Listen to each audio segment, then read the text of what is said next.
वसुदेवसुतं देवं कंसचाणूरमर्दनम्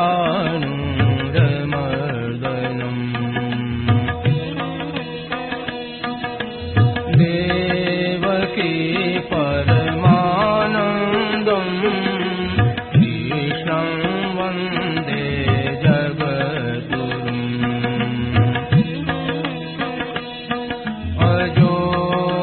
सन्नव्ययात्मा भूतानामीश्वरोऽपि सन् प्रकृतिं स्वामधिष्ठाय सम्भवाम्यात्ममायया यदा यदा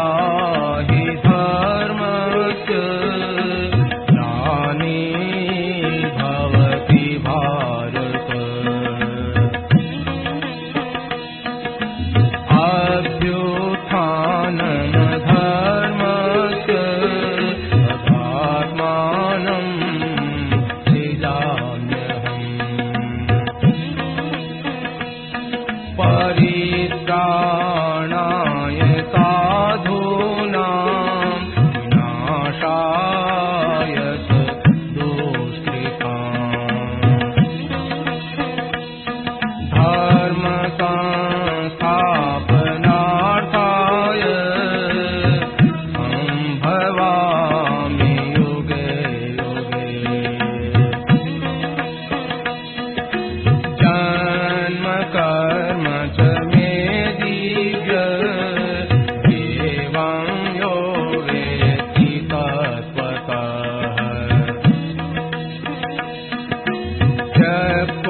देहं पुनर्जन्म नयति मामेति सोऽर्जुन वीतराग भय क्रोधा मन्मया मामुपाश्रिताः बहवो ज्ञान तपसा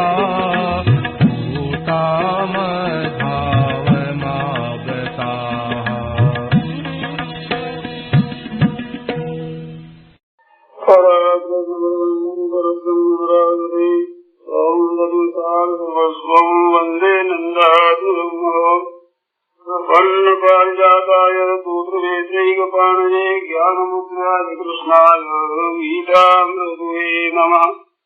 वसुदेवसुतं देवं कंसचाणूरमर्दनं देवकी परमानन्दं कृष्णं वन्दे जगद्गुरुम् वंशीविभूषितकरान्नवनीतराभात् श्रीकाम्बरारुणबिम्बफलादरोष्ठात् पूर्णेन्दुसुन्दरमुखादरविन्दनेत्रात् कृष्णात् परं किमपि तत्त्वमहं जाने।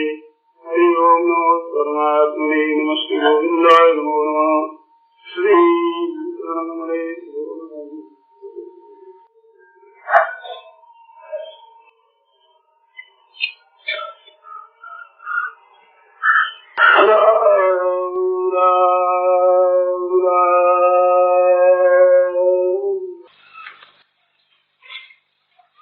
कर्मों की बड़ी भारी गहन गति है। गीता में आया है गहना कर्मणो गति। कर्मयोग तीसरा अध्याय है, उसका ही बचा हुआ परिशिष्ट चौथा अध्याय है, थोड़ा पांचवा अध्याय।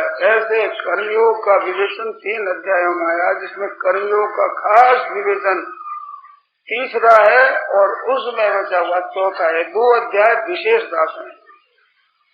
तो कर्म का जहाँ प्रकरण चला है वहाँ कहा है किम कर्म किम अकर्मेति कवयोप्यत्र मोहिता तत्ते कर्म प्रवक्ष्यामि यज्ञात्वा मोक्ष से शुभात्। गीता की तरफ ध्यान देने वाले भाई बहनों से कहना है, चौथे अध्याय का 16वां श्लोक होता है। 16 में से 32 तक 17 श्लोक है। यानी 17 श्लोकों में कर्म के विषय में बहुत बातें कही गई है जो जानने की बात है, और तीसरा अध्याय पूरा का पूरा कर्मयोग का है। अब कर्मों के विषय में करने का जोर तीसरे अध्याय में ज्यादा है और कर्मों के विषय में जानने की बातें चौथे अध्याय में ज्यादा है। हर एक काम किया जाए तो एक उस जानने की विद्या जाने, एक क्रिया करे तो वो कर्म होता है।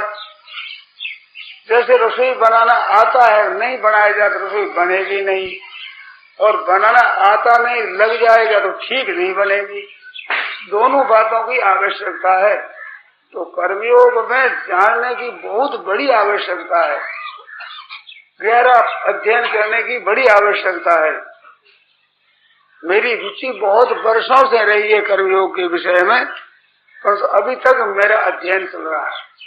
कर्मयोग क्या चीज है इस विषय में मेरा अध्ययन चल रहा, पढ़ाई चल रही है। इस विषय में मैं जानकारी बढ़ा रहा। तो इतनी गहरी बातें हैं कर्मयोग की, और आजकल प्राय ये मिलता नहीं।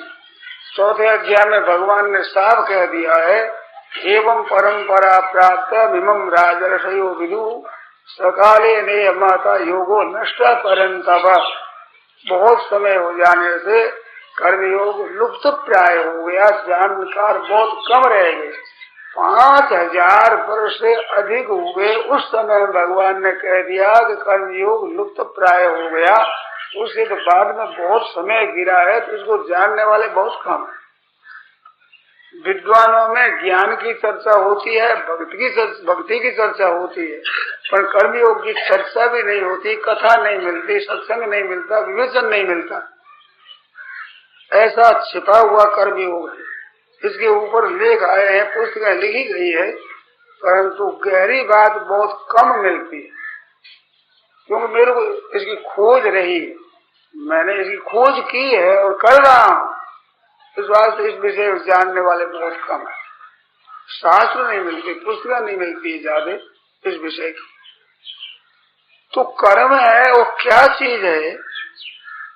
कर्म योग होता है, उसमें खास बात बताऊं आपको। कर्म होता है वो केवल संसार के लिए, अपने लिए कर्म होता है। कर्म योग नहीं होता, वो कर्म होता है। कर्म संसार के लिए, चाहे स्थूल शरीर से हो, चाहे सूक्ष्म शरीर से हो, चाहे कारण शरीर से हो। स्थूल शरीर से पदार्थ और क्रिया होती है, पदार्थ दूसरों को देना और सेवा करना स्थूल शरीर से होता है। सूक्ष्म शरीर से चिंतन होता है मुख्य, तो चिंतन भी दूसरों के हित के लिए हो, दूसरों के भले के लिए हो, अपने लिए नहीं।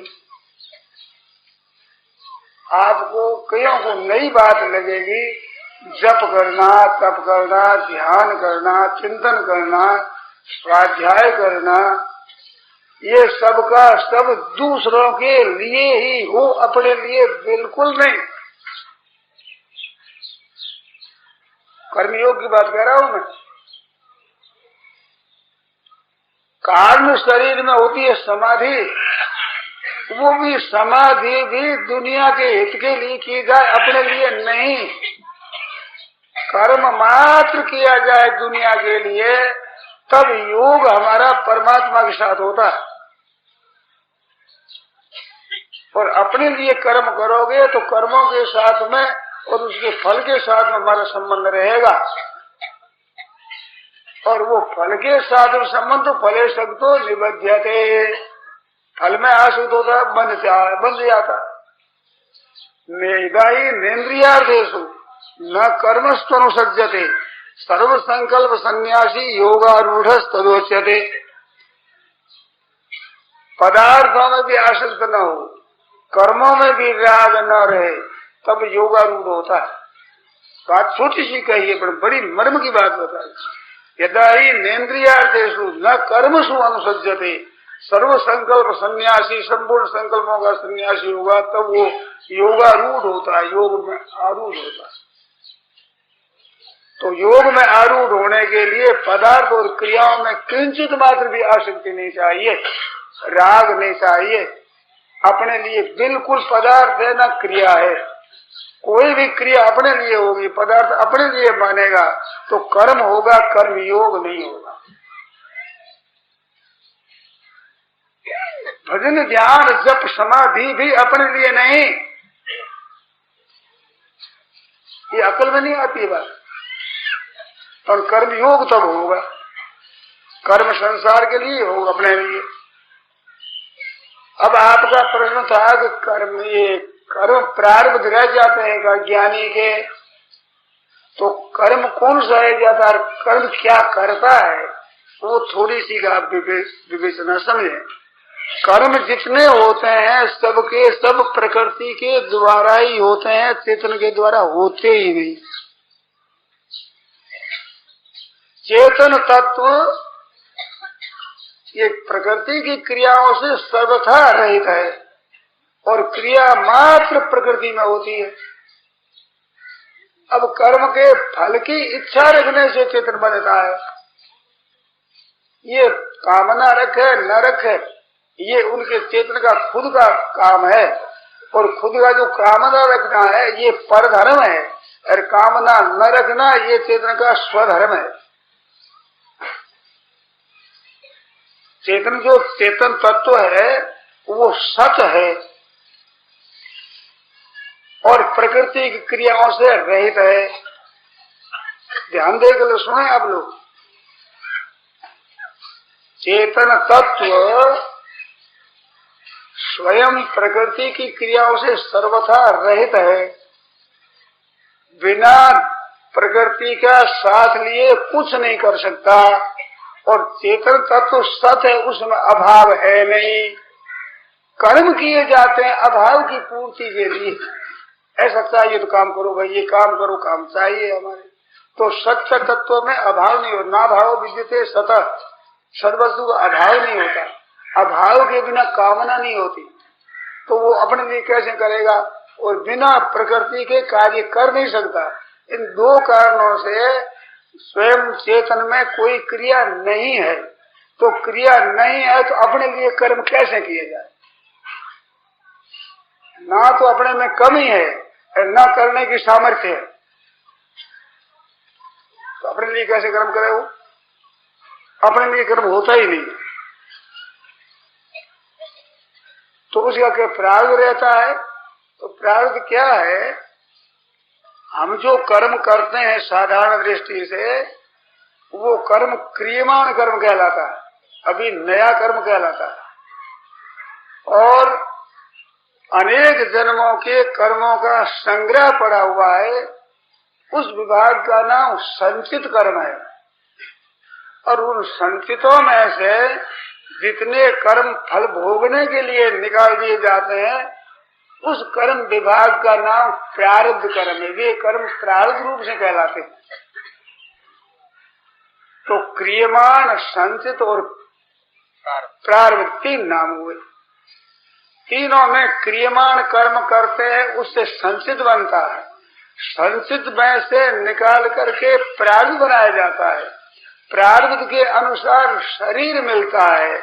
तो और तो भोग जोनी है, ऊंची नीची दोनों ही, स्वर्ग आदि नरक और 84 लक्ष योनि। मनुष्य योनि एक कर्म योनि, भोग योनि, कर्म योनि कहलाती। तो मनुष्यों में कर्म करने का अधिकार है। देवादिक सुख भोगो, नरक और 84 लाख दुख भोगो, और कर्म करो तो ये मनुष्य योनि है। इस वास्ते रजसी प्रलयं गत्वा कर्म संग सुजाए थे। रजोगुण के समय मरता है वो कर्म संगियों में अर्थात मनुष्यों में जन्म लेता है। तो मनुष्य कर्म का अधिकारी है, तो इसको कर्मयोनि कहते हैं। मैं इसको कर्मयोनि न कहकर मैं साधन योनि कहता हूँ। मनुष्य जन्म जब मिलता है तब एक बहुत विलक्षण बात मिलती है। वो हमें विचार करने के लिए थोड़े दिनों से मिली। वो ये है कि मनुष्य शरीर मिलने पर अगाड़ी कहाँ जाएगा, कैसी गति होगी, क्या दशा होगी, ये भगवान भी निश्चय नहीं करते। ये अंतिम जन्म है। 84 लाख जोड़ी स्वर्ग नरक आदि जितनी जोड़ियां मिल गई, जितने शरीर मिले, उन शरीरों में अंतिम जन्म है मनुष्य का। अब मनुष्य चाहे स्वर्ग जा सकता है, नरक जा सकता है, मुक्ति में जा सकता है। इसकी महिमा कहते हुए गोस्वामी जी महाराज कहते हैं कि नरक स्वर्ग अपवर्ग निशेनी ज्ञान विराग भक्ति शुभ देनी। 7 प्रश्न है भूषुंडी से गरुड़ जी ने किए। उसमें सबसे पहला प्रश्न है कि सबसे दुर्लभ शरीर कौन सा है? तो उत्तर दिया कि सबसे दुर्लभ शरीर मनुष्य शरीर है। सबसे बड़ा, सबसे दुर्लभ, सबसे श्रेष्ठ मानव शरीर, मानव शरीर। उस मानव शरीर की महिमा कहते हुए 6 चीज बात की बात बताई कि नरक स्वर्ग अपवर्ग निषेधी और ज्ञान विराग और भक्ति सुख देनी। 6 चीजें इसमें मिलती है। नरक इससे मिलता है, स्वर्ग इससे मिलता है, मुक्ति इससे मिलती है, ज्ञान इससे मिलता है, वैराग्य इससे मिलता है और भगवान की श्रेष्ठ भक्ति इससे मिलती है। तो ये महिमा के विषय में नरक शब्द भी आया है, ध्यान देना। मनुष्य शरीर की बड़ी महिमा है कि इससे नरक मिलते हैं, तो महिमा हुई कि निंदा? तो निंदा होती है। नरक स्वर्ग अपवर्ग निशेनी। इसका तात्पर्य क्या हुआ कि इसका उपयोग है, उसकी महिमा है। सज्जनों, आज मनुष्यों ने वस्तुओं की कीमत मान रखा है, परिस्थिति की कीमत मान रखी। आप कृपा कर ध्यान देकर सुने। कैसी परिस्थिति हो, उन परिस्थितियों का उपयोग अच्छा किया जाए तो कल्याण करने वाली है। नीची से नीची, खोटी से खोटी, दुखदायी से दुखदायी परिस्थिति भी आपका कल्याण करने वाली, और सुखदायी से सुखदायी, ऊंचे से ऊंची परिस्थिति भी आपका कल्याण करने वाली, और अच्छी से अच्छी परिस्थिति दुखी होकर को नरक देने वाली। तो उपयोग की महिमा है, वस्तु की, पदार्थ की महिमा नहीं है। न क्रिया की महिमा है, न शरीर की महिमा, इनके सदुपयोग की महिमा है। दुरुपयोग किया जाए तो सबसे उत्तम मनुष्य शरीर है, उसे नरक मिल जाए तो दुरुपयोग की हुई है बात। ऐसे स्वर्ग मिल जाए, मुक्ति मिल जाए, ज्ञान मिल जाए, भक्ति मिल जाए, भगवान की वैराग्य मिल जाए मानव शरीर से। इसे सिद्ध किया हुआ कि मानव शरीर मिल गया, अब तुम्हारी मर्जी अगर जा सकती। बिल्कुल अंतिम जन्म है भगवान की तरफ से। अब अगाड़ी जन्म का निमंत्रण आप दे दो, वही जाओ। अंतिम जन्म है। अब इसमें प्रारब्ध मिला और प्रारब्ध से ये शरीर मिला, तो प्रारब्ध के 3 काम होते हैं। एक जन्म होता है प्रारब्ध से, एक आयु मिलती है, उम्र। उम्र मिलने का मतलब है श्वासा। इतना महीना, इतना वर्ष नहीं मिलता है, श्वासा मिलती है, श्वासा। इसको दुराचारों में खोएगा, जल्दी श्वासा चलेगी तो जल्दी मर जाएगा, और शांति प्रसन्नता से भगवत बातों में रहेगा तो उसको शांति से श्वास कम खर्च होंगे तो ज्यादा जीवेगा। अब कितने श्वास है ये बरोबर नहीं है, अलग अलग मिलते हैं, क्योंकि प्रारब्ध के अनुसार जन्म मिला है तो प्रारब्ध के अनुसार आयु मिलती है। तो ये श्वास मिलते हैं तो उम्र घट बढ़ सकती है क्या? कि जो महीना दिन वर्ष है ये तो घट बढ़ सकता है, श्वासा घटती बढ़ती नहीं, तो वह उतनी ही रहती। तो एक तो आयु मिलती, एक जन्म मिला, एक आयु मिली। तीसरा मिलता है भोग, कर्म, भोग होता है उसमें। सुख दुख। तो जात्यायुर्भोग तस्य विपाको जात्यायुर्भोग। कर्म का विपाक फल होता है जन्म, आयु और भोग। अब भोग के विषय में बात है कि कर्मों के फल का भोग होता है, तो भोग किन का होता है कि प्रारब्ध कर्मों का। संचित कर्म तो रहते हैं स्थायी, और क्रियमाण कर्म अब नए किए जाते हैं। भोग आएगा हमारे सामने प्रारब्ध का, तो प्रारब्ध का फल भोग आएगा। ये बात थोड़ी समझने की है, इसी विषय में प्रश्न था। तो कर्मों का फल भोग क्या होता है कि परिस्थिति होती है, ये विशेष ध्यान देने की बात है। हमारे शुभ और अशुभ कर्मों का फल शुभ और अशुभ परिस्थिति बनेगी। वो शुभ परिस्थिति का भी सदुपयोग किया जाए तो कल्याण हो जाएगा, और अशुभ परिस्थिति का भी सदुपयोग किया जाएगा तो कल्याण हो जाएगा। तो मनुष्य शरीर केवल कल्याण के लिए है, उद्धार के लिए, मुक्ति के लिए है। आपकी परिस्थिति कैसी ही आवे, प्रारब्ध के अनुसार सुखदायी और दुखदायी परिस्थिति बनती है। हमारे को जो सुख और दुख होता है ये मूर्खता से होता है, ये कर्मों का फल नहीं है। ये बात बहुत छिपी हुई है, इसका विवेचन बहुत कम आता है। इस वास्ते बार बार कहता हूँ आप ध्यान दो। हम जो सुखी और दुखी होते हैं ये कर्मों का फल नहीं है। बुखार आ जाना कर्मों का फल, बुखार का उतर जाना कर्मों का फल, धन का आ जाना कर्मों का फल, धन का चला जाना कर्मों का फल, कुटुंब परिवार बढ़ जाना कर्मों का फल, जवान बेटा मर जाना कर्मों का फल। मानो सुख दुखदायी परिस्थिति ये कर्मों का फल आता है। क्यों? कर्म बाहर से ही किए जाते हैं, स्वयं से किए नहीं जाते हैं।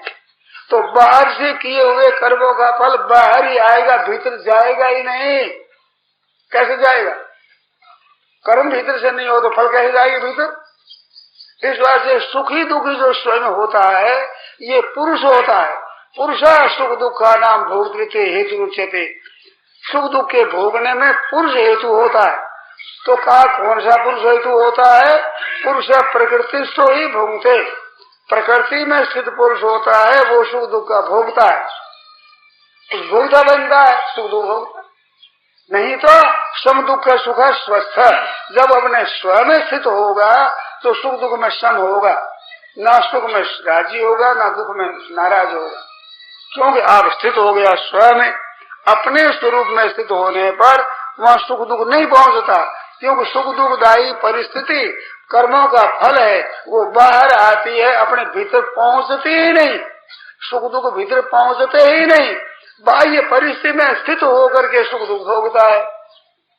यहाँ बैठे हैं, हमारा कराची में व्यापार चलता है, उसमें नफा हो गया और समाचार हम सुखी हो गए, खुशी हो गए, आनंद हो गया, तो नफा हुआ, वहां सुखी होते हैं। यहाँ जो संबंध हम जोड़ लेते हैं, उस दुकान में हम स्थित हो जाते हैं, मुनाफे में हम स्थित हो जाते हैं, तब सुखी होते हैं। घाटा लग गया उसमें भी हम जाकर स्थिति हो जाते हैं, फिर तब दुखी होते हैं। हम हैं वास्तव में अलग स्थित है ही नहीं, केवल स्थिति मान लेते। प्रकृति में पुरुष नहीं, प्रकृति में पुरुष से विद्यनादि उभव अभी दोनों अनाले अनादे बिल्कुल। प्रकृति क्रियाशील है, स्वयं निष्क्रिय। प्रकृति हरदम बदलती है, स्वयं कभी नहीं बदलता। आज दिन तक आप देखो, बाल्यावस्था से आपकी अवस्थाएं बदलेगी, भाव बदल गई, क्रिया बदल गई, देश बदल गया, परिस्थिति बदल गई, पर आप नहीं कह सकते मैं बालकपन में दूजा था अब दूजा हूं। शरीर को लेकर कह सकते हैं कि मैं वैसे छोटा था अब मैं बड़ा हो गया। तो शरीर को लेकर, शरीर के साथ मिलकर के आप कहते हो। आप न छोटे हुए हो, न बड़े हुए हो, न बदले हो, आप हुए कि भाई आपकी बाल्यावस्था की बातें भी आपकी याद है, अब भी याद है। तो आप अलग हो, शरीर अलग है। शरीर प्रकृति का कार्य हर दिन बदलता है। आप प्रकृति के कार्य नहीं हो, परमात्मा के साक्षात अंश हो, कभी नहीं बदलते। तो आप तक कर्म का फल जाता ही नहीं, प्रारब्ध जाता ही नहीं, पहुंचता नहीं कभी भी। प्रारब्ध से बनती है परिस्थिति, उस परिस्थिति के साथ आप एक होकर के और सुख दुख के भोक्ता बनते। अब कहते ज्ञान होने पर प्रारब्ध रहता है कि नहीं रहता है? और ज्ञान होने पर रहे कैसे हैं? ज्ञान में खुद में आप में कर्म पहुंचता ही नहीं, प्रारब्ध कैसे रहेगा? प्रारब्ध रहता ही नहीं, प्रारब्ध तो अभी भी नहीं है आप में। प्रारब्ध के अनुसार परिस्थिति होती है, उस परिस्थिति में आप संबद्ध होकर के सुख दुख भोगते हैं। अपने में कर्म नहीं होते, ना कर्म का फल होता है। पुरुषा प्रकृति तो ही भोगते, प्रकृति में स्थित होकर भोगता है। सम दुख सुख स्वस्थ ज्ञान होता है तो अपने स्वरूप में स्थिति हो जाती, अपने स्वरूप में स्थिति हो जाती, वहां सुख दुख में सम हो जाता है। तो सुखदायी दुखदायी परिस्थिति तो आवेगी ज्ञान होने पर भी, भक्त के भी आवेगी, ज्ञानी के भी आवेगी, योगी में भी आवेगी परिस्थिति, सुखदायी दुखदायी आवेगी, परंतु ठेठ नहीं पहुंचेगी, अपने पास नहीं पहुंचेगी। तो सुख दुख दो तरह के कहे जाते हैं। एक आदमी के पास धन है, बेटा पोता मकान आदि सब ठीक है, तो लोग कहते हैं बड़ा सुखी है। और किसी के पास बेचारे पैसा खर्च करने को लिए, रहने के लिए मकान नहीं, पहनने के लिए पूरे कपड़े नहीं, खाने के लिए पूरी रोटी नहीं, तो कहते बड़ा दुखी है। तो एक तो बाहर की परिस्थिति से सुखी और दुखी कहलाता है, एक चित्त में प्रसन्नता है वो सुखी है, और चित्त में चिंता लगी है वो दुखी है। लाखों करोड़ों रुपया रहने पर भी चित्त में अशांति है तो दुखी है वो। बाहर से लोग चाहे धनवान कह दे, सुखी कह दे, पर जल रहा है भीतर से दुखी है, सुखी नहीं। अरे एक कौड़ी पास में नहीं है, वृक्ष है, त्यागी है, और भगवान का प्रेमी है, पास में कुछ नहीं, अंटी में दाम नहीं, कपड़ा फटा हुआ, पैरों में जूती नहीं, सिर पर छाता नहीं, रोटी कहाँ खाएगा, क्या मिलेगा पता नहीं, कहा इसके लिए कोई स्थान नहीं, पर भगवान भीतर में है तो आनंद है। 3 टूक कोपी न के, लंगोटी भी 3 टुकड़े हुए गांठ लगा कर पहने, सीवे कहाँ से है ही नहीं सी, और भाजी बिन लौन, साग पत्ती मिलती है उसमें नमक भी नहीं, पर तुलसी रघुबर उर्वेश इंद्र बाबुरो कौन? इंद्र बाबड़ा क्या है? इंद्र बाबुरो उसी क्या है? तो नहीं पहुंचता दुख वहां। 3 टूक को पीने का अरु भाजी बिन लौन, तुलसी रघुबर उर्वेश है तो इंद्र बाबुरो कौन? ऐसे ज्ञान ज्ञानाग्नि दग्ध कर्माणम तमाहु पंडितम बुधा, ज्ञान रूपी अग्नि से यथे धान से समृद्धोग्नि भस्मसात कुरुते तथा ज्ञानाग्नि सर्व कर्माणी भस्मसात कुरुते तथा, संपूर्ण कर्मों को भस्म कर देती। यहाँ सर्व कर्माणी लिखा, न संचित रहता, न प्रारब्ध रहता, न क्रियमान, कोई कर्म नहीं रहता। तो कहाँ नहीं रहता? जहाँ कर्म नहीं पहुंचते वहां नहीं रहता। बाहर की परिस्थिति आवेगी तो बाहर की परिस्थिति तो आवेगी, परंतु हमारे को दुखी सुखी नहीं कर सकेगी। अब बेटा मर जाए, हमारे को दुख नहीं हो तो रोजाना बेटा मरे हरित गया है, और मरते तो संसार में बेटा ही मरते हैं, चाहे कुत्ता मरे चाहे बिल्ली मरे, बेटा है किसी ने कैसे। मनुष्य भी मरता है, किसी ने किया बेटा ही मरता, मरता तो बेटा ही है, रोजाना मरता है बेटा, पर हमारे को दुख नहीं होगा क्योंकि हमारा बेटा नहीं। तो हमारा पण में दुख है, बेटे के मरने में दुख नहीं है। धन केवल का जाता है और दुख नहीं होता, हमारा माना हुआ चला जाता दुख है। तो दुखों के कारण, दुखों की खास जड़ तो है अपना मानना, वो आप छोड़ते नहीं, दुख आपको छोड़ेगा नहीं कभी। वो अपना माने आप न माने इसमें स्वतंत्र है, परंतु अपना मान लिया, अब दुख भोगने में सुख भोगने में आप स्वतंत्र नहीं हो, आपको दुखी होना ही पड़ेगा। अपना मान लिया, अपना मानते दुख शुरू हो जाता है। तो संसार की वस्तु अपनी है नहीं, ये बेईमानी से अपनी मांगना है प्रकृति की, संसार की, और मान लिया आपने अपने, इसका तो जूता पड़ेगा, तो दुख पाना पड़ेगा, क्योंकि मूल में बेईमानी कर ली। अब कैसे बचेगा दुखों से? दुख पहुंचता ही नहीं अपने पास में। चाहे भक्ति से चलो तो भगवान के अर्पण कर दो कि सब सर्व पापी हम मोक्षी से, संपूर्ण पापों से भगवान के लिए मैं मुक्ति कर दूंगा। और ज्ञानावस्था यज्ञ आचरते केवल दुनिया के लिए ही काम करता है, समग्र प्रविलित है, सबका सब कर्म लीन हो जाता है, अपने लिए करता है, फले सकतो निबद्धि वहां बंधता है। तो अपने लिए करे ही नहीं है, दुनिया के लिए ही करे केवल, तो उसके बंधन है कहाँ? बंधन है ही नहीं मूल में, हो ही नहीं सकता बंधन। बंधन तो अपना मान करके बनाया है इसने। इस वास्ते प्रारब्ध कर्म रहते नहीं, पर प्रारब्ध कर्मों के अनुसार परिस्थिति आती है, घटना घटेगी, परिस्थिति आएगी, ये कर्म आकर निकल जाएगी। हमारे क्या है हुआ, जब हम उसमें लगते नहीं तो वो निकल जाएगी। इस वास्ते कर्म के फल का त्याग हो जाता है तो वो बंधता नहीं, परंतु परिस्थिति नहीं आती ऐसा नहीं है। ज्ञानी होने पर बुखार भी आ सकता है, गृहस्थ से बेटा भी मर सकता है, स्त्री भी मर सकती है, खुद भी दुख पा सकता है, व्यापार का तो घाटा भी लग सकता है, ज्ञानी भी लगेगा, अज्ञानी की भी लगेगा, क्यों वो तो प्रारब्ध का काम है। प्रारब्ध होगा बैठ जाएगा प्रारब्ध, पर अपने कोई असर नहीं। दुनिया में जो आ जाता है, जो उसके पास जाता है, ममता आ सकती नहीं। तो ये ममता है, निर्मम और निरहंकार शांति मत गति, निर्मम और निरहंकार होता है और शांति मिलती है। तो ममता और इसमें अहंता से बनता है।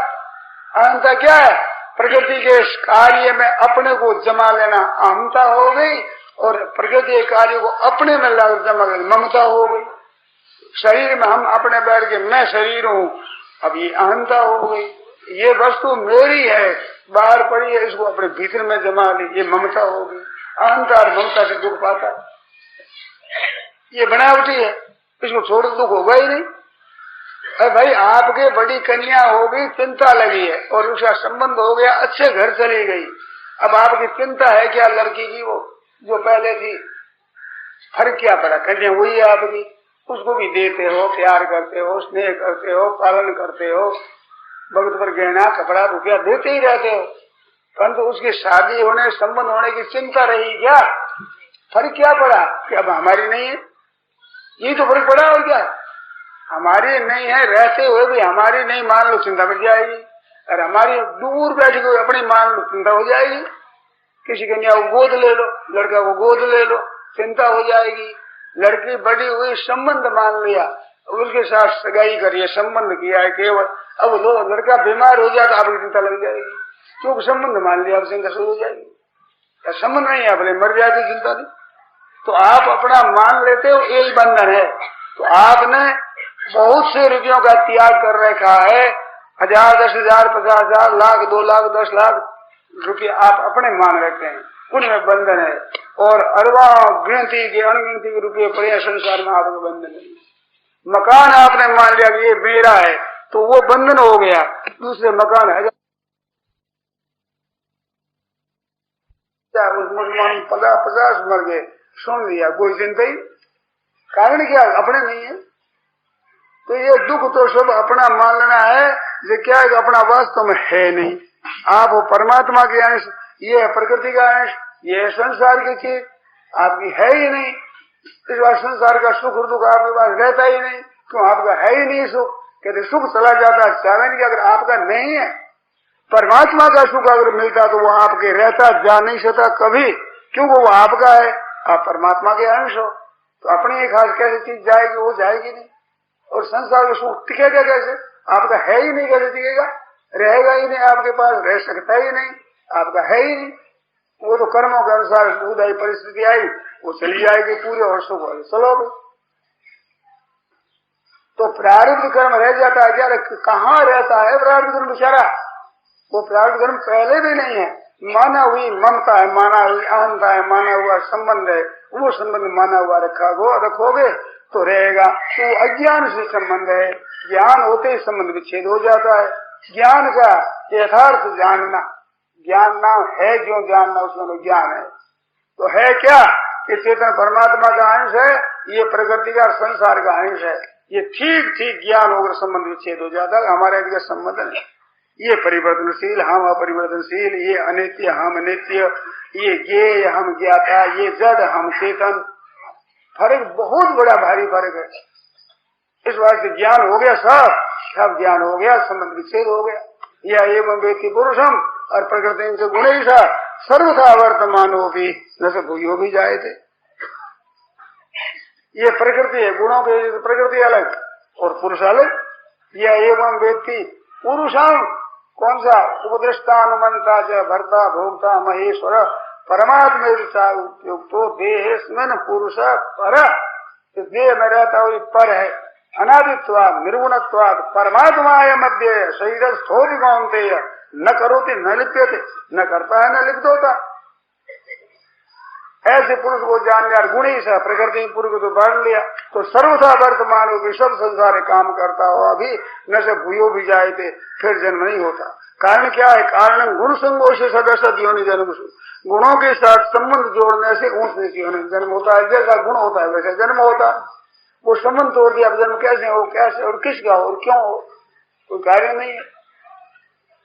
इस बात से प्रार्थ क्या रहता है? खोखला खोखला रहता है बेचारा, बाहर से आकर घटना घटी चली जाती है, इतने में कर्मों ने अपना फल दे दिया। आप सुखी हो गए, दुखी हो गए, न हो गए, न अभी मर्जी है आपकी। हमारे अभी भी ऐसी बात, जब तक ज्ञान नहीं है तभी तक ऐसी बात है। ये आने जाने वाले हैं, आकर चले जाएंगे। आप सुख मान लो, दुख मान लो, आपकी मर्जी। नारद जी महाराज ने अपनी कथा सुनाई है व्यास जी महाराज को और भागवत बनाने के लिए उपदेश दिया। वहां बताया है कि मैं पहले जन्मों में एक जन्म में दासी पुत्र था, तो संत महात्मा वहां रहे, उनके जल भरने आदि का काम करने के लिए मेरी माँ को नियुक्त कर दिया। मैं छोटा बच्चा था तो बालू तो माँ के पास ही रहे, मैं भी जाया करता वहां। माँ का बहुत स्नेह, क्यों मैं एक बेटा ही रह गया और कोई कुटुंब रहा नहीं, तो माँ का स्नेह मेरे पर ज्यादा। ऐसे करते कि मैंने महाराज मेरे सत्संग लग गए, उन संत महात्माओं की मैं सत्संगति करता, कथा सुनता।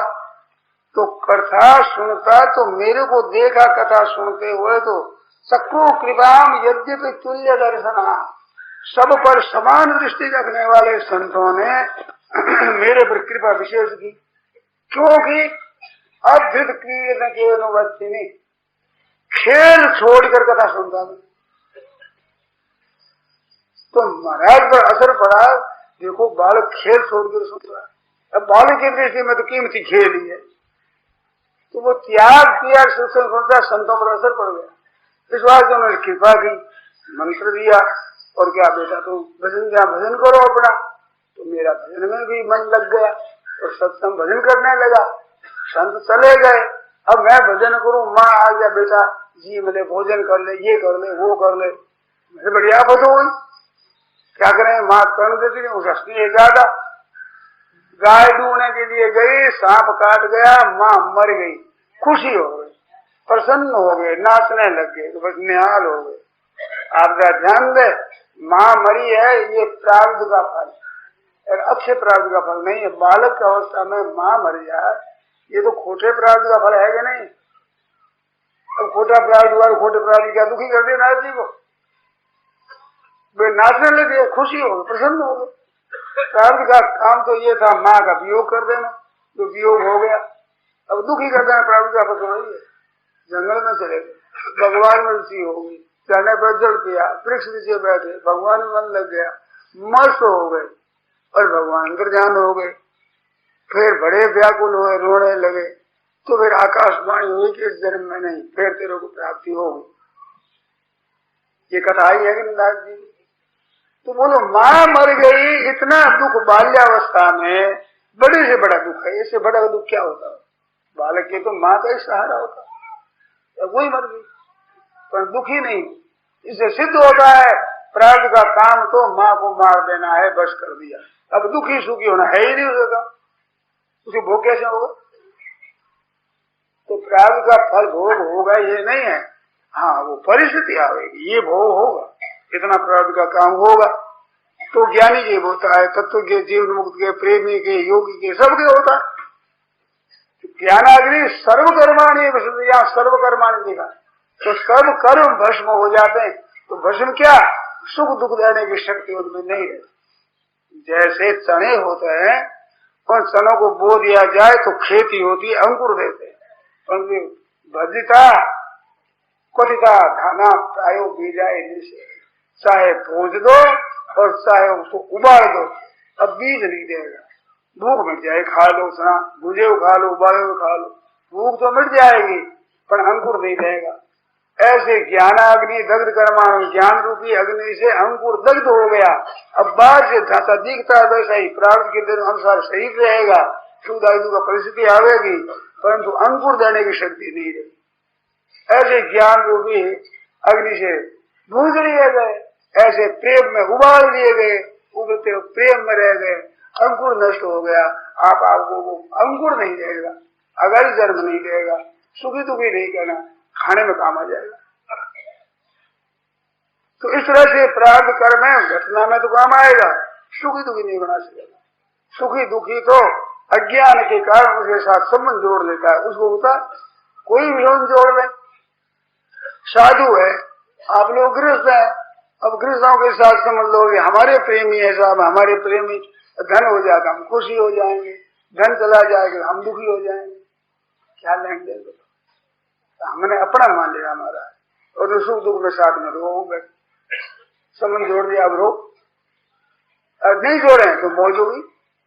जहाँ जन्मे भाई बंधु कुटुंबी माँ बाप है, संबंध तोड़ दिया, मतलब सौ के चौपट हो जाएगा, सब मर जाए, तो दुख है ही नहीं, क्योंकि हम उनके नहीं, वो हमारे नहीं है, दुख किस बात? तो दुख तो अपनापन करने का है, दुख अपने पर दुख नहीं आता है, परिस्थिति के साथ में अपना मान लेते हैं, मैं और मेरा करके, और मैं और मोर तोड़ते ही माया। जिस प्रकृति के अंश में अपने को रख दे वो अहंता हो गई, और अपने में रख दे वो ममता हो गई, और बस ये दुखों का कारण हो गया। निर्मम निरंकार शांति, और ऐसे सम दुख सुख क्षमी, तो क्षमावान हो जाओ। ऐसे ही निर्मम निरंकार सम दुख सुख क्षमी, तो निर्मम निरंकार भक्ति से भी, कर्म से भी निर्मम निरंकार, ज्ञान से भी अहंकारम बलम दर्पम कामम क्रोधम परिग्रम विमुच्य निर्मम शांत ब्रह्म वो आंत ममता से गई। बस ये आंत ममता गई हो, खत्म हुआ काम। मैं और मोर तेरते ही माया, मैं और मोर तोड़ते ही माया, जी बस की जीव दिखाया। मैं मेरे की देवरी गलबंदी और संसार, दास कबीरा क्यों बजे जाके राम आधार। वो संसार में क्यों मैं और मेरा बन करे, मैं भगवान का, भगवान मेरे, मौज करो आनंद ही आनंद है। न आप मरता है न भगवान मरते, किस बात की सही? राम मरे तो मैं मरूं, नहीं तो मरे भला। अविनाशी का बाल का मरे न मारा जाए, राम मरे तो मैं मरूं, नहीं मेरे क्यों मरने की शौक लगी है ही नहीं, मरता ही नहीं, दुख होता ही नहीं, संताप होता ही नहीं। ये नाशवान के साथ संबंध जोड़ लिया, अब दुख से बच सकता नहीं, तो नाशवान वस्तु तो टिकते नहीं, मिटेगी, और वैसा संबंध जोड़े अब रोगी। तो पहले ही जान ले कि नाशवान है, ये तो मरने वाला है, जान तो दुख नहीं होगा। जैसे सूर्य अस्त होने वाला हम जानते हैं, तो अस्त होने पर हमारा व्यवहार बंद हो जाता है, मगर रोते नहीं, क्यों जानते अस्त होगा। ऐसे जितने शरीरधारी है सब मरेंगे, पक्की जान लो आप। दूसरा काम तो होगा कि नहीं होगा संदेह है, मगर मरने में संदेह नहीं, किंचित मात्र। इस बात को आप मानेंगे नहीं ना, मरना तो बुरा बुरा लगता है, बुरा लगता है, वो रोना पड़ेगा आपको। पहले से हो जाएगा बेटा जन्मा है, अब क्या काम करेगा, कि काम का तो पता नहीं, मरेगा जरूर, ये पहले ही याद करो। जो जन्मा है वो तो मरेगा, अब आज मरो या 100 वर्षों बाद मरो, मरेगा, ये पक्का बात तो यही है। बड़ा होगा कि नहीं होगा, ब्याह होगा कि नहीं होगा, छोरा छोरी होंगे कि नहीं होंगे, सब में संदेह, धन कमाएगा कि नहीं कमाएगा, घाटा लगेगा मुनाफा, सब संदेह, मरेगा कि नहीं मरेगा, संदेह है। अब मरेगा ही पहले से जान लिया, मर जाए तो क्या हुआ? लोग कहते हमने पहले नहीं जाना था ये मर जाएगा, तो अब जान लो, अब बाकी रहे उनके लिए जान, सब मरने वाले, पता नहीं ये सही पड़ेगा कि वो मरेगा, इसको पता नहीं, मरेगा जरूर, ये पहले से ही जान लो। जब सूर्य हुआ सो याद में, फूला सो कुमलाए, चिड़िया देवल जाए पड़े जाए सो मर जाए। होगा बड़े बड़े मकान बने, धराशायी हो जाएंगे, जन्मे वो मर जाएंगे, फूला है कुमला जाएगा। ये सब हरिया हरिया और मुखड़ा घुसी सब होगा, तो होगा अवश्यम भावी। अब अवश्यम भावी को जान लेगा, इसका नाम ज्ञान है। ज्ञान कोई जानवर नहीं है, ये कोई बड़ी विद्या ऐसी नहीं है, बड़ी सीधी। ज्ञान भक्ति योग तीनों ही बहुत सीधे हैं, परंतु आप अपनी बात नहीं, सब बहुत कठिन है, नहीं कठिन है। अच्छा भाई कठिन तो भोगो, सीखोगे, लगाओ जो। अरे सीधी बात है, जो जानने में क्या जोर आया है, जिसके उस परमात्मा को दे दिया वो जोर क्या आया, अपने निस्वीकार क्या जोर क्या आया, अपना नहीं है जान लिया तो ज्ञान योग हो गया, संसार की चीज संसार को दे दिया तो कर्म योग हो गया, और भगवान की चीज भगवान को दे दिया भक्ति योग हो गया, और अपने पान लिया तो जन्म मरण योग, अब जन्म और मरो भोगो दुख पाओ। सीधी बात है। तो न को प्रारब्ध रहता है, कुछ नहीं रहता है बेचारा। ये तो पकड़ते हो आप, अब पकड़ना छोड़ दो। जो छोड़ देगा पकड़ना, जितना छोड़ देगा उतना सुखी हो जाएगा, या जितना पकड़ा रखेगा उतना दुखी होगा। इस बात से कर्म फल भोग बेचारा नष्ट हो जाता है, तो आप साथ नष्ट होता है। कर्म किया जाए उस कर्म का भी आरंभ होता है और समाप्ति होती है, तो उसका फल नीति कैसे होगा? या ध्यान दो। अब फल चाहते हमारे फल मिलेगा, कर्म आरंभ और समाप्त होता है, फल भी संयोग वियोग होता है, होगा ही। क्यों? अनित्य कर्म है तो फल नित्य कैसे होगा? अब उसकी चाह न रखते वो नष्ट हो जाए तो सिवाय रोने और क्या होगा?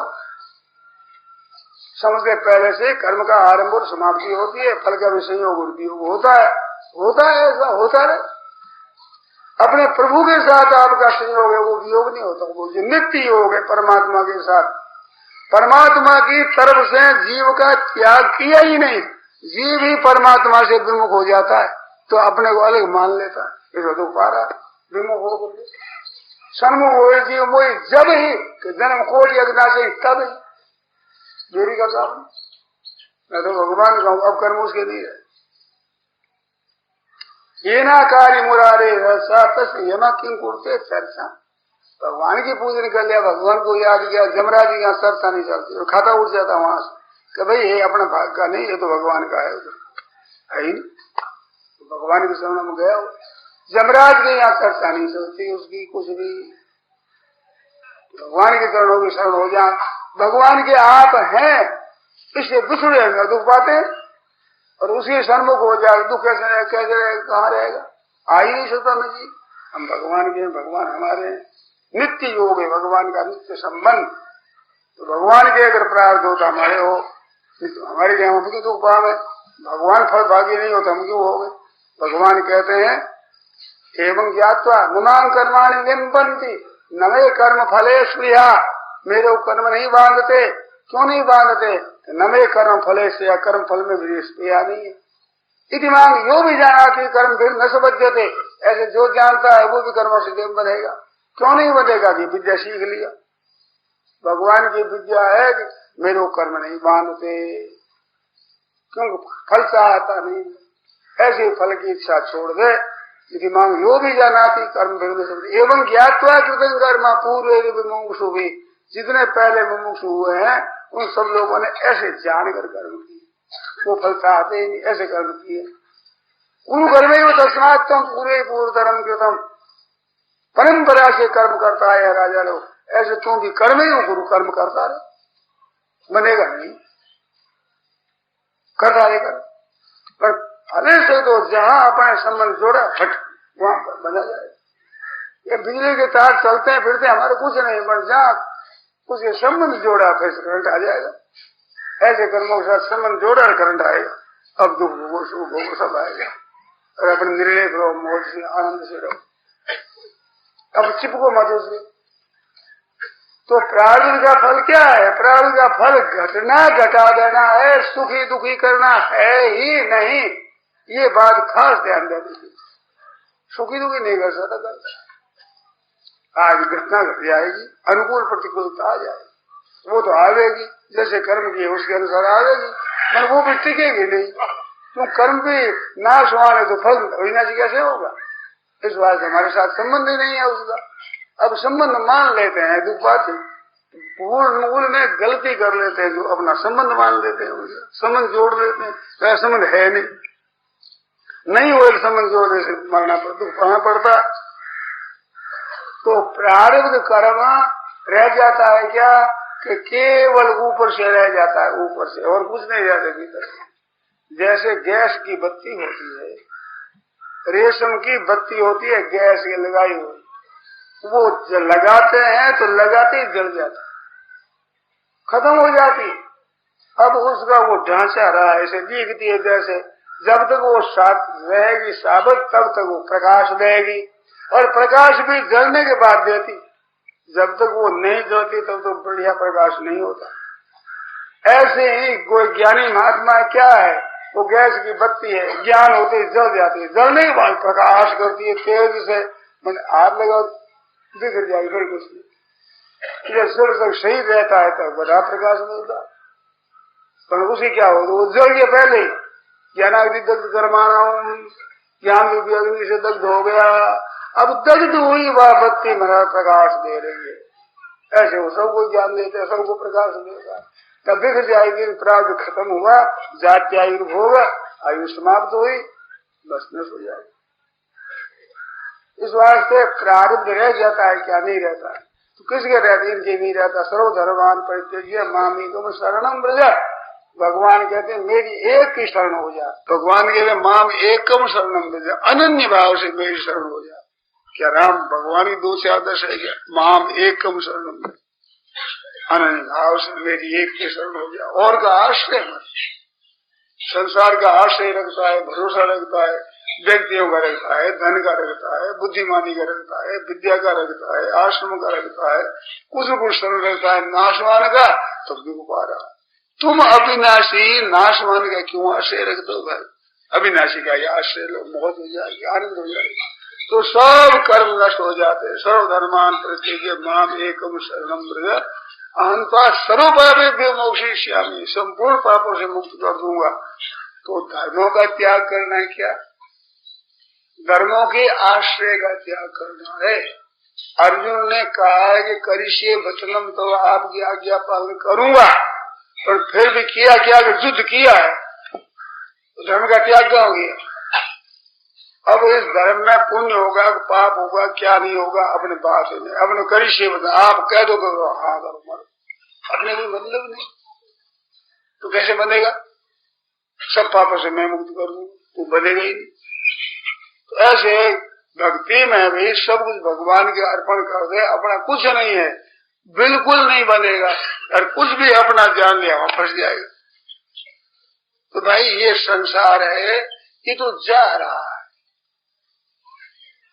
साधारण भाषा में कहते उड़ता तीर, तीर उड़ रहा है, सामने गया, लग गया, तो क्यों गया सामने? वो बेचारा पैसा चला जा रहा है। ऐसे प्रार्थ है, वो तीर की तरह छोड़ा हुआ है। इसको तीर की उपमा दी, जैसे तरकश में बने पड़े हुए तीर है वे संचित है, और जो चला दिया है वो प्रारब्ध है, और हाथ में है वो क्रियमान है। अब चला में न चला, मन चला दिया वो तो चल गया, और लगेगा गाड़ी। तो प्रारब्ध का बाण है वो चलेगा, वो तो होगा, जितना वेग है वहां तक जाएगा, खत्म हो जाएगा। ये दृष्टांत दिया। दूसरा दृष्टांत दिया है कुम्हार के चाक का। चक्का होता है एक पत्थर का, वो कील पर टिका हुआ, उसे डंडा डाल के जोर से घुमाते हैं, ऊपर मिट्टी रख देते हैं, हाथ लगा तो उस मिट्टी से बना दे, बर्तन बना दे अपना, जैसा जैसा बना लो हाथ रखता जाए, बन जाएगा। जल दे लिया, फिर बना दिया, बन जाए तब धागा लेकर के उतार देता, फिर रख देता है। तो प्रारब्ध का जो वेग है, वो वेग किस तरह के चक्के की तरह है, डंडा ढाल करके घुमा दिया, जब तक वो वेग चलेगा। ऐसे प्रारब्ध का वेग है तो सही रहेगा, वेग से बहुत आप ही बंद हो जाए। अब इस वर्ष तुम्हारे शरीर को बना लो, तो प्रारब्ध का वेग है तब सही रहेगा, और परिस्थिति आवेगी। और वो जो पहले ही अलग हो गया, वो ज्ञानी भोगता नहीं होता, वो तो अलग है, पहले से है, जैसा ज्ञान हो गया तो अलग हो गया। अब क्या भोगे? प्रारब्ध तो चक्का है, वो वायु है, वो जब तक वह वेग है तब तक चलेगा। इस वास्ते ये चलता रहता है, अपने पर कोई असर होता ही नहीं। अपने पर असर हो गया ऐसे, ये अनित्य हम नित्य, ये चलने वाला हम न चलने वाले। हमारी जाति इनकी जाति मिलती है, कैसे मिले हमारे भोग कैसे? अब इसमें जाकर जान कर फंस जाते हैं लोग, बात में चक्कर चढ़ जाते हैं। मिल चलता है, खटखट खटखट होते हैं, कपड़ा बनते हैं, सैकड़ों सांचे लगे हुए हैं, कपड़ा बनते, उनमें हाथ चला जाए, केस चला जाए, पैर चला जाए तो वो पीस डालेगी, और बीच में रहो। इसलिए संसार में न राग करो न द्वेष करो, बीच में चलते हो, मौज से आनंद से ये खटखट खटखट चलती है। और किसको कह मेरा है ये तेरा, अब आ जाओ, अब चक्कर चढ़ जाओ, पीस डालेगी मशीन। ये बात है, कर्मों का फल ऐसा है। क्या करे आप कर्मों का? कर्म उत्पन्न और नष्ट होने वाले आप अविनाशी, आपके कहाँ स्पर्श होता है? आप अपना मान कर बन जाते, जहाँ अपना छोड़ा तो छूट जाते सर्व। अब इसमें शंका और बोलो। और ये जो श्लोक है ना, ये सर्वधर्म, ये श्लोक मिलता है अलग पुस्तकाकार से। ये श्लोक की व्याख्या एक पुस्तक, छोटी सी पुस्तक में देख लेना। और कोई शंका हो तो बोले भाई। गहना कर्मणो गति किंग कर्म किम अकर्म इति कवियों पेत्र मोहित, बड़े बड़े पंडित मोहित हो जाते हैं। ऐसी बात हमने संतों से सुनी है, पुस्तकों में पढ़ी है, विचार किया है, तो मैंने सीख रखी है कई बार।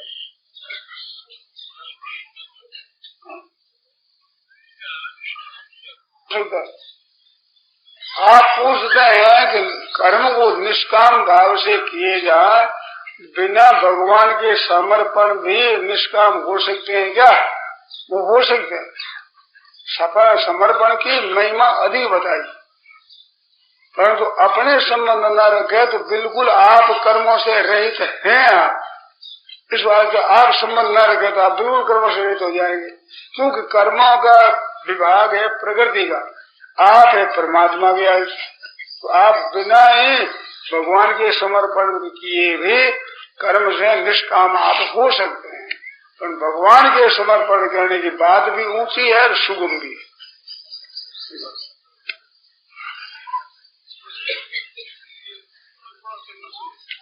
और सुगम है और बढ़िया है, दोनों बात है। योगी नाम सर्वेशा, नहीं तो युक्ता कर्म फलम त्यक्त्वा शांति में अयुक्ता काम करने फले सुगतो निविद्यते। 5वें अध्याय के 12वें श्लोक में साफ लिखता है कि युक्ता कर्म फलम त्यक्त्वा शांति महाप्रवति में, कर्म फल का त्याग करने वाला निष्ठा वाली शांति को प्राप्त होता है। फले सुगतो निविद्यते, इस बात शांति मिल जाएगी। भगवान के अर्पण कर दिया जाए तो बहुत बढ़िया है, क्योंकि भगवान मालिक है। और संसार के अर्पण करो तो संसार का अंश है, आपका कर्म संसार का अंश होता है, तो संसार के अर्पण कर दो कर्मयोग हो जाएगा, भगवान के अर्पण कर दो भक्ति योग हो जाएगा, और प्रकृति का कार्य हमारा है ही नहीं, विज्ञान योग हो जाएगा। प्रकृति द्वारा होता है, हमारा संबंध ही नहीं, ज्ञान योग हो जाएगा। और संसार के लिए ही कर्म किया जाए सब कर्मयोग हो जाएगा, और केवल भगवान के लिए किया जाए सब भक्ति योग हो जाएगा। और अपने लिए करो तो जन्म मरण योग हो जाएगा, दुखों का योग हो जाएगा।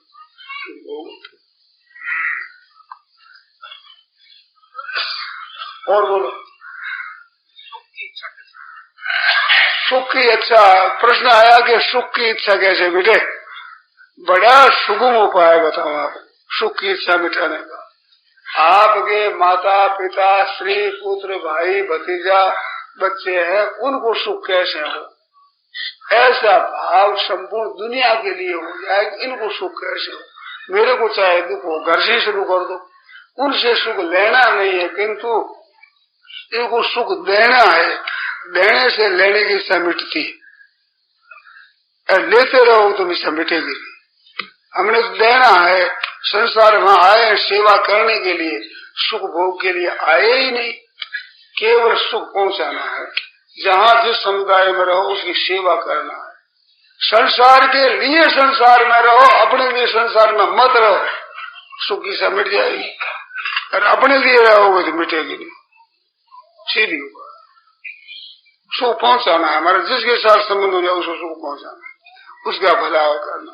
तो ते प्राप्नुवन्ति माम एव सर्वभूत हिते रता, प्राणी मात्र के हित में उनकी प्रीति है, अपने नहीं, तो भगवान को प्राप्त हो जाओगे। दूसरों ने सुख पहुंचाने से होती, ये पक्की बात है एकदम। किसी भाई बहन के मीठा खाने की बहुत ज्यादा है आदत, और मन बहुत चलता है, रसगुल्ला खावे, रसगुल्ला ऐसी है ना माना, तो बढ़िया से बढ़िया रसगुल्ला बनाओ। और गरीब घर के बालक हो जिनको रोटी भी पूरी नहीं मिलती, कपड़ा पूरा नहीं मिलता, ऐसे घरों में जाकर के उनको हाथ से बांटो, उनको खिलाओ। 5, 7, 10 दिन खिला कर देखो, उतनी आसक्ति नहीं रहेगी खाने में, करके देखे। अब आप अपनी इच्छा लेते हो, सुख भोगते हो, फिर के दुख कैसे मिटेगा? उनको देखो और कीर्तन कराओ और उसको देखो, रसगुल्ला खा रहे हैं बच्चे, आपको मीठे की आसक्ति मिट जाएगी, करके देखो। तो ये खिला से मिटती है, सुख देने से सुख की इच्छा मिटती है, भोगने से नहीं मिटेगी, अनंत जन्म हो जाए तो नहीं मिटेगी, और देने से मिट जाएगी। प्रवाह उधर कर दो सुख का, उधर प्रवाह तो अपने हट जाएगा, और इधर करोगे तो बढ़ जाएगा, मिटेगा। और बोलो, मेरापन उठा लो, घर वालों का है, मेरा कुछ नहीं, शरीर भी संसार का है, मेरा नहीं, मेरापन उठा दो। उठाते तो ऐसी कोई बातें करते। छोरी ब्याह दी, उसमें मेरापन कैसे हट गया बताओ? बेटी तो आपकी थी ना, आपकी यहाँ जन्मी, यहाँ पढ़ी, यहाँ बड़ी हुई, मेरी कन्या, ऐसे कहते थे। कृपा भी आपकी आती थी, हमारी कन्या, इसको घर पर अच्छा मिले। अब वो ममता रही क्या बताओ? तो बस ये अटको तो है, आप देखे हो भाई, ऐसे मैं तो कहता हूँ ये संसार मात्र कन्या है, आपकी है ही नहीं। और भगवान के, भगवान को ब्याह दो, सब दुनिया मात्र जितनी है वो सब भगवान की, हमारी कन्या, और भगवान को ब्याह दी, भगवान का अर्पण कर दिया। अब ठाकुर जी आपकी है, आपकी मर्जी उसे रखो, सुखी रखो दुखी रखो, तुम्हारी है, ऐसे ब्याह दो भगवान। अब भगवान हो जाएंगे राजी, आप हो जाओगे मुक्त।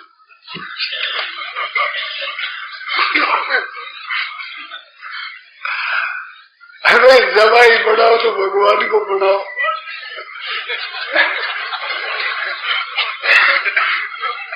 कैसी मौज की बात है, क्या किया कि हमने कन्या दे दी ठाकुर जी को।